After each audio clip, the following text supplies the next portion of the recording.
Hi everyone, welcome to Lola's Frugal Life. This is episode number 265. Today we're going to be talking about creating margin in your life. So please stick around for a few quick words from our sponsor and we'll get right into the show. Hi everyone, so today I wanted to talk about creating margin in your life. So when you create margin in your life, you have some spare time to rest, read, or just enjoy whatever you'd like to do. You try to make it a point to not have every waking moment of your day filled with something that needs to be done.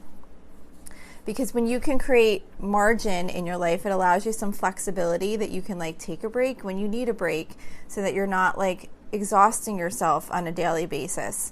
Of course, there's always going to be some days where you have to run from morning until night just because that's just the way that day is for whatever reason. Or sometimes there's periods in your life where you're much busier than others just because of some situation. Maybe a child's in a special activity or whatever the case may be. But you don't want that to be you're always every day where you never have a minute to have a break or for something else to come up that you need to handle. So when you try to create margin in your life, it kind of helps ensure that those crazy days aren't the norm for you. And, there's many things you could do to help create margin in your life. So today I just want to talk about some of those tips.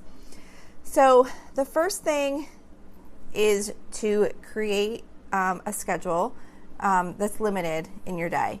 You want to limit the scheduled activities and events. These are the things that are on your calendar, they're already scheduled in.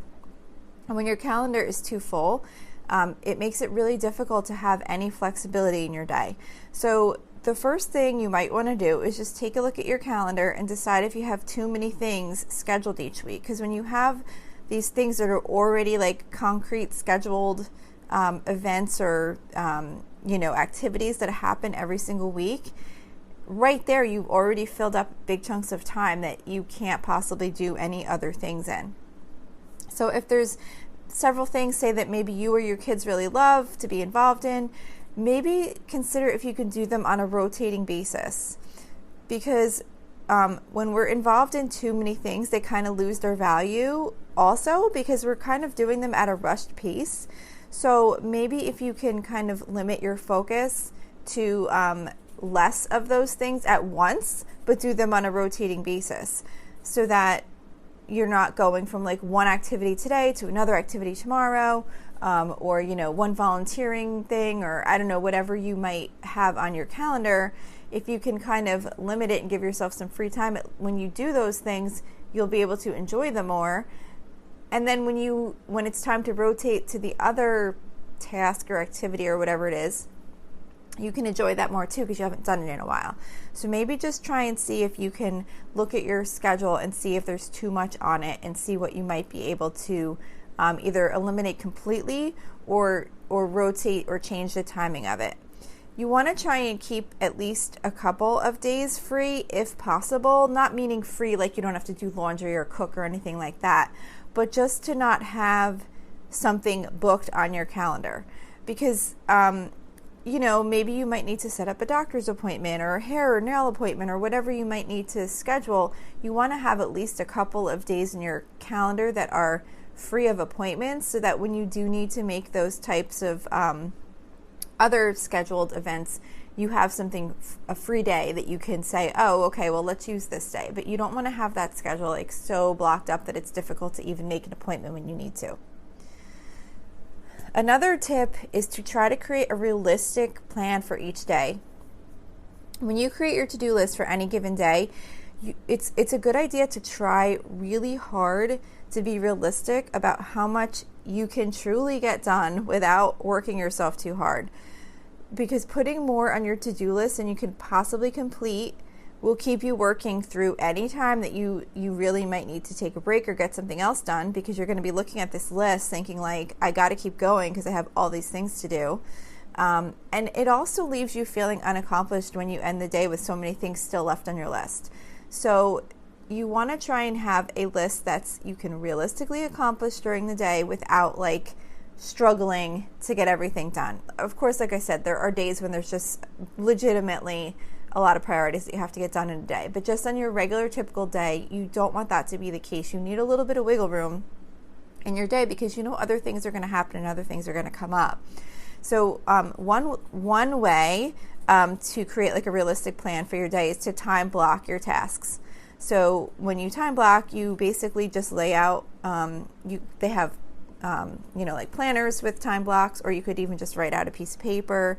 From this time to this time, I'm going to do this, and you really just lay out exactly what you're going to do in each of those time frames during the day. And when you do this, though, you want to make sure that you're being realistic about you're not only trying to create a realistic plan, but as part of that plan, you need to look at realistic time frames that these things are going to take. Because a lot of times we think something can get done quicker than it actually can. So you want to make sure that when you block out your time, you don't put too little time for each task so that you're running over into the time block for each next task. And then that accumulates to the point where you wind up not being able to get everything done because you didn't allow enough time for each task to get done. And you always want to add a little bit of cushion in that time block too, because you know that there's going to be an interruption. You might need to stop to take a quick phone call, or maybe you want to take a break and get yourself some water or make a coffee or whatever. So you want to build like a little bit of cushion into your time blocks. So time blocking is a great way too to see how much time you actually have to work with in a given day. By seeing like the limited time you have, it will help you prioritize what you really want to focus on that day, because you only have so much time in the day to work with. So by like literally seeing those time blocks, you kind of have to prioritize like what's most important to get done today. If you don't like the idea of time blocking, like literally laying out your day hour by hour, another technique is just to create a separate to-do list for today. So it's kind of similar to time blocking in that you have to prioritize what you're going to get done for today, but you're just going to make a list. You don't have to figure out like exactly what times you're going to put those tasks in, but you do still want to make sure that you pick a number of things that you can actually get done within this day.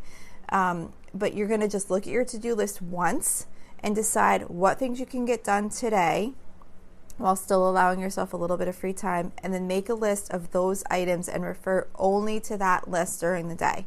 The next day you can look at your master list again and decide what you're going to do that next day. But just by having a few things on one list to focus on, it can really make you feel more, I don't know the word, it's not motivated, it's just like it's a doable. Like you can look at this list and you have these 3 things. You're not looking at this giant to-do list. You're just looking at, okay, this is what I need to focus on today. And it feels much better to check off, say if you have like 4 things on your list for the day, like priorities, it feels so much better to check off 4 things on a list of 4 things. Or even if it's 4 things out of a list of 5 things. It's better to check off most of your list than to have this giant to-do list and check off like 4 things out of like 35, because then you're just like, oh, okay, I barely even made a dent here. So it really can help you feel more accomplished at the end of the day by kind of doing a to-do list that's just kind of specific for today. Look at your master to-do list once, pick a few things and make a nice fresh to-do list just for today, and just focus on getting those things done and make sure that it's realistic and it allows you some time and you're not trying to get everything done on your to-do list. Another tip is to try and scale back on your to-do list. So if you're like me, there are certain tasks that go on your to-do list and they live there forever. So take a look at your to-do list and consider crossing off some things that maybe have been on there for an extended period of time that you're never likely going to get to anytime soon. And I don't mean important things, like maybe if you've had on your list to make a doctor's appointment for the last 3 months and you really need to do that, you don't want to cross that off. But I'm talking about like those types of things where in a perfect world we would have all these like little extra things done that we'd like to get done, but in reality the chances of getting those things done might be like really little. So having those types of things on your to-do list just makes you feel like you have more to do that you really need to get done, but maybe those things aren't things you really need to get done, and maybe they're really not that important. So by having these enormous to-do lists, it can make you feel like you have to keep constantly trying to get things done because there's so much on your list. So just kind of looking at it and making sure that you only really have on your list things that really need to get done. And don't worry, it will, if you take some of those non-priority things off your list that have been on there forever, they'll pop back up if they truly become a priority to you. So it's not like, they're going to be gone forever. You'll think of it. And if you don't, then maybe it wasn't really that important that you needed to have it on your to-do list. Another tip is to plan your meals. I know I talk about meal planning a lot, but it does have an impact on your day, and we all have to eat. So by planning out your meals, you can save time on purchasing food by knowing exactly what you need to cook for the week. So you won't have to spend a lot of time standing around trying to decide what you might be able to throw together some night because you don't really know, or have even maybe you don't even have food in the house that you can put together a meal with. So, and even like if you're going to order out, like looking at a menu, figuring out where you're going to order from, what you want to get, that also does take up time and energy. And plus, with ordering out, if you are living on a budget, you're going to be adding a little bit of stress to your day too, because you're spending money that you probably didn't really plan on using on food. You probably wanted to maybe put that to something else. So by planning your meals, it frees up time in your day because you don't have to sit there thinking about what you're going to make for dinner. Do you have the groceries? Do you need to run out now to get groceries, or do you need to run out now to pick up takeout food, or whatever it is? So planning your meals can definitely save you some time during your day. It does take time to meal plan, but the cumulative amount of time of figuring out every single day what you're going to eat is not the same as the amount of time it's going to take you to sit down to just put a little meal plan together. And you don't have to have this like crazy detailed meal plan. It could just be like simple, whatever things you like to eat, just simple meals. You could start small. And, if you like to get more complicated with that, that's fine. But your main goal is just to kind of have something that you can plan to eat for that day. Another tip is to consider getting up earlier or going to bed later. And I'm not suggesting to sleep less. I think that getting in the right amount of sleep is really important because rest has a big impact on how we feel and our ability to make good decisions during the day. But some of us have more energy in the morning and others have more energy at night. So by adjusting your sleep schedule, you might be able to get more done in a shorter amount of time by doing something first thing in the morning or right before bed, depending on when you have the most amount of energy. So say, for example, if you feel like you have the most energy in the morning, maybe consider getting up a half hour or an hour earlier, but then go to bed a little bit earlier by the same amount of time. So it's really just shifting when you sleep so that you can take advantage of time to get things done more quickly.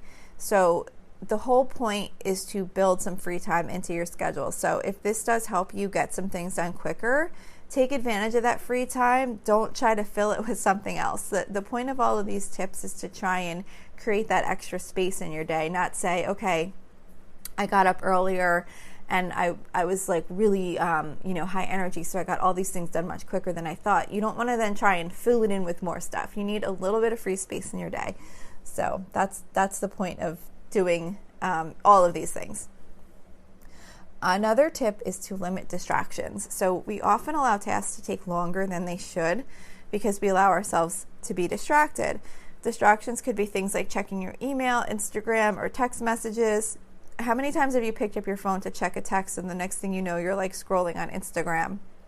If you haven't, then that's totally awesome, but I've definitely done that. And multitasking is also a distraction, even though we might not see it that way. Maybe you really need to get the bathroom cleaned, but you see a vent in the hallway that needs to be cleaned. Next thing you know, you're cleaning the vent, then you see the baseboard needs to be wiped down. I know, like, even, if I'm working on the computer, I might have multiple things open and several different browsers open, and maybe I'm supposed to be working on my budget, but next thing I know, I'm starting to clean up my email. So it's really important to try to stay focused on your priority task. There's always going to be more things that we need to get done. But if we want to allow some space in our day, we need to really focus on what was most important and get that done. If you see something that you don't want to forget while you're working on something else, try to maybe just jot it down real quick on a pad so that you don't forget and it can kind of be out of your mind. But it's best to try and keep really focused on what you want to accomplish and try not to let all those distractions put you in all different directions while you're working on your main priority. So like I said, just really try not to fill in the gaps with extra work. So the things that I just shared, those are kind of like my main tips. And I know they're all mostly focused around productivity and scheduling your time, but that's the way to create margin in your life. The thing is, though, the point isn't to do these things to try and get things done more efficiently so that you can get even more things done. You really want to try to scale back your schedule and your daily tasks so that you can have a little bit of freedom in your day, so that if something else does come up, you can handle it. And also so that you just have a little bit of free time if you want to sit and read for a little bit, or just rest, or go for a walk, or all of those things are really important, and they do impact you getting your other things done anyway, because if you're all burnt out, you're not going to be focused on getting things done efficiently anyway. So, just taking that time to really try and plan out your day, get things done most efficiently, make sure your calendar is not too jam-packed with things on a regular basis. They can all really have an impact on the things you can get done and how well you can get them done. And sometimes you might just need to let something go. Like, for example, this year, I didn't send out Christmas cards, and I haven't not sent out Christmas cards for, I can't even remember how long. Like, I always send out a Christmas card, and I felt really bad about it. But one day I just decided, you know what, I can't do this year, because we took a nice picture. I went to make the cards. It was already kind of late at that time, like a little bit late to be sending out the cards. I went to upload the picture, and my daughter took it on Snapchat, or I don't know, something like that. And I guess it converts it to like a low resolution. So when I went to make the card, it was like blurry. So I couldn't even order the cards. And then we had like all these busy nights, and I couldn't get all my kids together to take a nice picture. And I wanted to do a family picture and whatever. The time just kept getting closer and closer to Christmas, and I was so stressed about getting these cards out. And finally I was just like, you know what, I just can't send them this year. I will definitely send them next year. Like, I made sure, like, I put a reminder earlier in the year next year to make sure I get on top of it sooner. But it was just not something that was gonna make that big of a difference. Yes, I would definitely have liked to have gotten them out, and I did feel really bad that I didn't get them out, but life went on. Everyone's fine. I told my family, what happened, and I just wasn't able to get them out this year. So, that's just a little example. But I mean, a lot of times there's things that we're really stressed over, and we might just have to say, I just don't have time to do this right now. And you just might have to take it off your list. So just try out some of these ideas and see if you can maybe make a little bit more space in your day so that you're not constantly just doing. So that's all that I have to say for today. I hope this episode was helpful to you in some way. Don't forget, you can always email me with any questions or suggestions at lolasfrugallife@gmail.com. You can follow me on Instagram and Facebook at lolasfrugallife. You can find blog posts for each episode on lolasfrugallife.com. You can also join our private listeners group at facebook.com/groups/lolasfrugallife. And if you enjoy the show, please make sure to subscribe on Apple Podcasts, YouTube, Spotify, or wherever you listen from. And I would love it if you would screenshot the show and tag me on Instagram so I can see that you're listening. Also, if you could please take a couple of seconds to rate and review the podcast, that would be really helpful to me. That's what boosts the show in search results when people are looking for this type of content. Also, just as a reminder, there is a link to financially support the show in the episode details if that's something you're interested in. So that's it for today. Thank you so much for listening, and I hope you have a really awesome day. Are you in the mood to learn something new? Well, Skillshare is now offering 1 month free of Skillshare Premium. Unlock a passion, side hustle, or new professional skill with thousands of classes in design, business, and more. Start your 1 month free trial now by using the link within the podcast notes for this episode. There's no commitment, and you can cancel at any time. So why not go ahead and learn a new skill that you have always wanted to have?